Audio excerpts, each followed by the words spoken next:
kabar sahabat? Alhamdulillahirrahmanirrahim. Jumpa lagi di channel Runi Education, channel pendidikan dan kegiatan pembelajaran. Sahabat, pada kali ini kita masih belajar di tema 5 subtema kedua pembelajaran yang ketiga. Namun sebelumnya, marilah kita awali dengan berdoa terlebih dahulu. Sahabat, biasakan selalu ya untuk mencuci tangan dengan sabun dan air mengalir baik sebelum maupun sesudah melakukan aktivitas. Jaga jarak, gunakan masker ketika keluar rumah, dan jaga kesehatanmu agar terhindar dari segala macam penyakit. Baiklah sahabat, untuk lebih jelasnya lagi, yuk kita simak pembelajaran selanjutnya. Tujuan pembelajaran kita kali ini, 1. Dengan melalui percobaan, kalian mampu menjelaskan sifat-sifat magnet secara benar dan mampu menyajikan laporan hasil percobaan secara terperinci. Kedua, dengan membaca petunjuk dan contoh teks, kalian mampu mengidentifikasi dan menyajikan hasil pengamatan tentang komponen, tujuan, dan manfaat teks formulir dalam kehidupan sehari-hari secara benar. Tahukah kalian bahwa ada juga wirausaha di bidang olahraga? Ya, bagi mereka yang memiliki keterampilan dan minat, banyak juga peluang usaha di bidang olahraga. Berolahraga secara teratur baik untuk kesehatan kita. Tahukah kamu bahwa ternyata medan magnet juga berpengaruh terhadap kesehatan?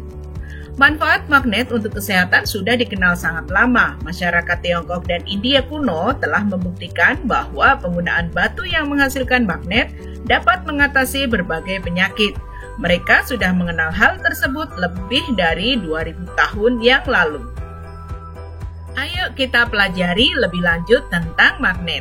Apakah kalian masih ingat tentang jenis-jenis dan sifat magnet? Apakah kalian dapat menyebutkan benda magnetis dan non-magnetis yang ada di dalam kelasmu atau di dalam rumah? Mari kita pelajari tentang ciri-ciri magnet. Ada beberapa ciri-ciri magnet, baik itu dilihat dari sifat-sifatnya, cara pembuatannya, atau karakteristik magnet lainnya, antara lain sebagai berikut. Magnet dapat menarik benda-benda magnetik dari logam-logam tertentu.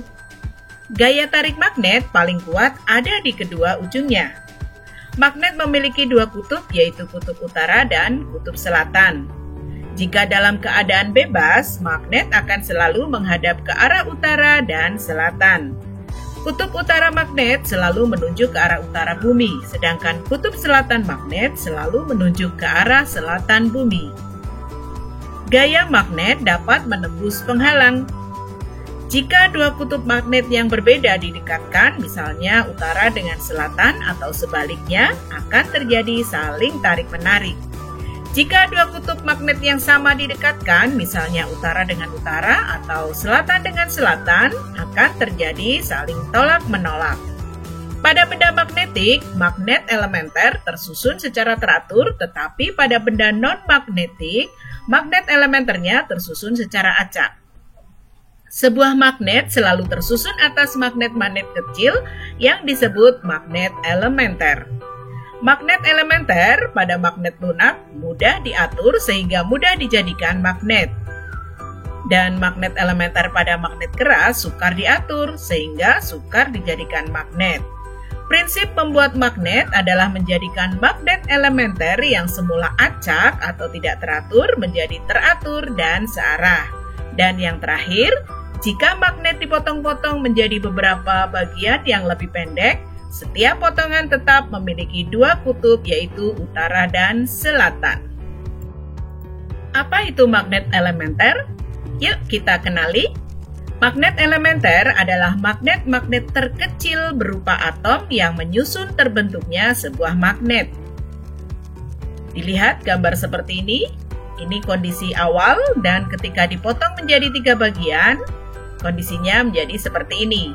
Kesimpulannya adalah magnet yang dipotong kutubnya akan memecah dan membentuk kutub baru lagi. Apabila suatu benda sudah menjadi magnet, maka magnet elementernya akan tersusun teratur seperti gambar di bawah ini. Apabila suatu benda belum menjadi magnet, maka magnet elementernya akan tersusun tidak teratur, seperti gambar di bawah ini. Nah, sahabat, perbedaan antara besi dan baja pada magnetik adalah baja sulit untuk dibuat magnet, tetapi jika sudah dibuat magnet sulit untuk dihilangkan, menjadi magnet permanen. Sedangkan besi mudah untuk dibuat magnet dan mudah pula untuk dihilangkan. Magnet ini bersifat sementara. Jenis-jenis magnet.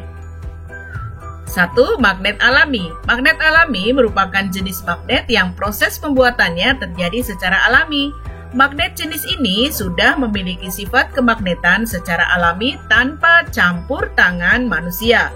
Umumnya, magnet alami dapat berupa batu-batuan atau benda lain. Yang kedua, magnet buatan. Magnet buatan merupakan jenis magnet yang proses pembuatannya dibuat oleh manusia.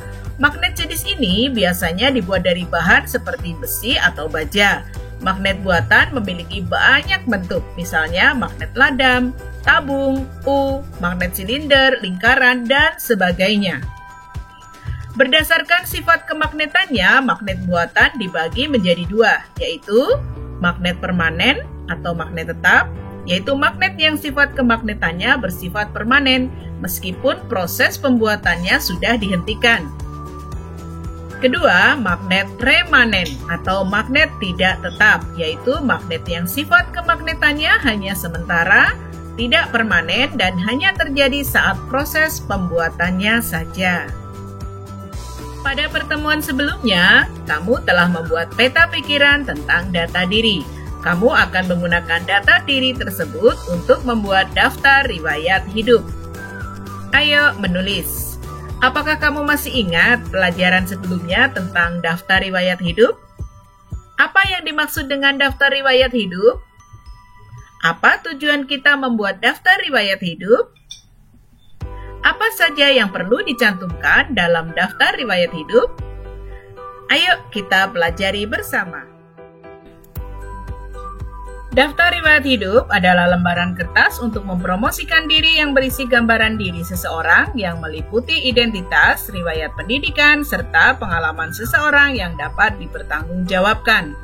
Ciri-ciri daftar riwayat hidup antara lain: memakai bahasa yang formal dan sesuai EYD atau ejaan yang disempurnakan, berisi informasi diri yang sesuai dengan pekerjaan yang akan dilamar, memakai desain yang menarik namun tidak berlebihan, dan rapi.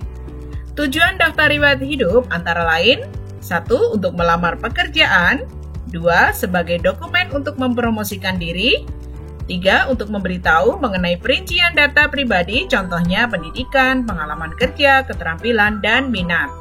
4. Untuk menunjukkan bagaimana kamu memenuhi kriteria untuk pekerjaan yang akan kamu lamar. 5. Untuk keperluan posisi akademik, karya ilmiah, penelitian atau medis, mensubmit naskah untuk publikasi, ulasan tenurial, serta pengajuan hibah atau beasiswa. 6. Untuk menunjukkan keunikan kemampuan yang dimiliki oleh kalian. Dan yang ketujuh, daftar riwayat hidup atau CV adalah potret riwayat karir diri. Ini adalah merupakan tujuan dari daftar riwayat hidup yang kita buat. Ada dua macam bentuk daftar riwayat hidup, yaitu 1. Model gabungan. Pada model ini, daftar riwayat hidup dijadikan satu halaman dengan surat lamaran pekerjaan. Yang kedua, model terpisah. Pada model ini, daftar riwayat hidup dijadikan sebagai lampiran. Petunjuk pengisian daftar riwayat hidup. 1. Untuk data pribadi, cantumkan dalam data pribadi nama lengkap, alamat lengkap, kode pos, nomor telepon, jenis kelamin, tempat dan tanggal lahir, kewarganegaraan, dan agama. Kedua, bidang yang diminati. Tuliskan bidang yang kamu minati. Ketiga, riwayat pendidikan. Tuliskan riwayat pendidikan yang pernah kamu tempuh, misalnya taman bermain, TKA, TKB, dan SD. Keempat, ekstrakurikuler dan kursus. Cantumkan ekstrakurikuler dan kursus yang pernah kalian ikuti. Kelima, kecakapan. Tuliskan kecakapan atau keterampilan lain yang kamu miliki. Dan keenam adalah kesimpulan. Tuliskan di bagian kesimpulan sikap dan keterampilan yang menonjol dalam dirimu yang mendukung bidang yang kamu pilih. Coba perhatikan daftar riwayat hidup berikut ini. Sahabat, tahukah kamu bahwa informasi yang tercantum dalam daftar riwayat hidup ini dapat berbeda-beda? Hal tersebut tergantung kepada tujuan dan kebutuhan dari daftar riwayat hidup tersebut. Buatlah daftar riwayat hidupmu berdasarkan contoh formulir tersebut. Bisa kalian tuliskan pada kertas folio atau bisa kalian ketik dengan menggunakan komputer. Nah sahabat, setelah itu silakan kalian kumpulkan kepada Bapak dan Ibu guru di sekolah masing-masing. Hai. Bagaimana sahabat untuk pembelajarannya kali ini? Semoga menyenangkan ya dan kalian lebih mudah memahaminya. Namun, apabila kalian mengalami kesulitan, silakan tanyakan kepada Bapak dan Ibu guru masing-masing di sekolah. Oh ya sahabat, jangan lupa ya, perbanyak membaca buku dan berlatih secara mandiri. Simak terus tayangan ini ya, supaya kalian bisa mengikuti pembelajaran selanjutnya. Terima kasih atas perhatiannya. Wassalamualaikum warahmatullahi wabarakatuh. Dah.